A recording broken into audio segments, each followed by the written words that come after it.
At a June 2021 European Championship press conference, Cristiano Ronaldo sits down, slides two glass bottles of Coca-Cola out of frame, and holds up water. That single movement coincided with a drop in Coca-Cola's market cap of $4 billion. By 2024, his scale had reached a new peak.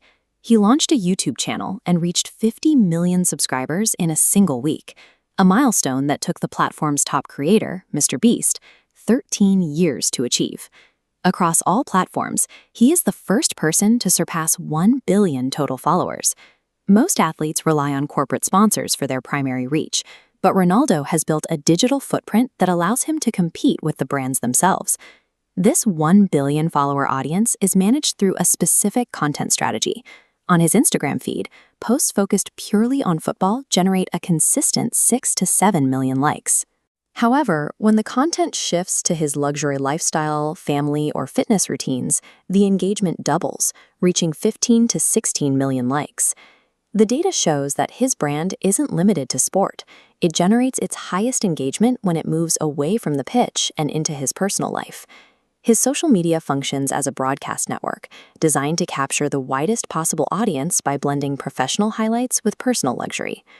The infrastructure for this network began in 2009.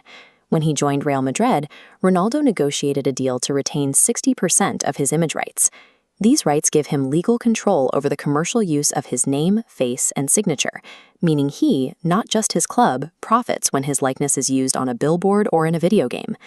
In 2015, he shifted his focus to the Asian market, selling a portion of those rights to ensure his brand had a physical presence in the world's most populous continent.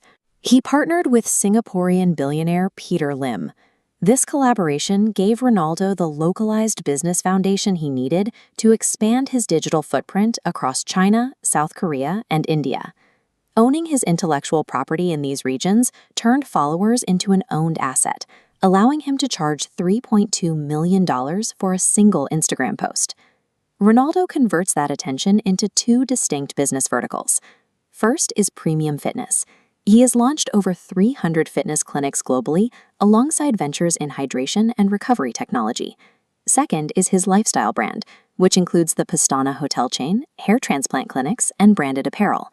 This commercial influence directly impacts the sport. Consider his 2021 return to Manchester United. Within 12 hours, fans bought over 46,000 shirts. In 3 days, his move generated 718 crore rupees in merchandise revenue for the club. His 2022 move to Riyadh brought a global audience to the Saudi Pro League that the competition had not attracted previously.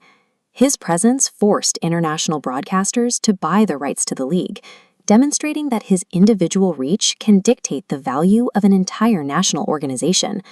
Traditionally, a club provides a player with their platform. Ronaldo has reversed that relationship, bringing a platform to whichever club he joins.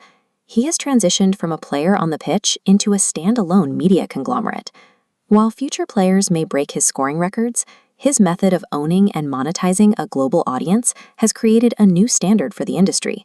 Ronaldo has demonstrated how a single athlete can use a massive digital audience to dictate terms to global brands and change the financial structure of the sports world.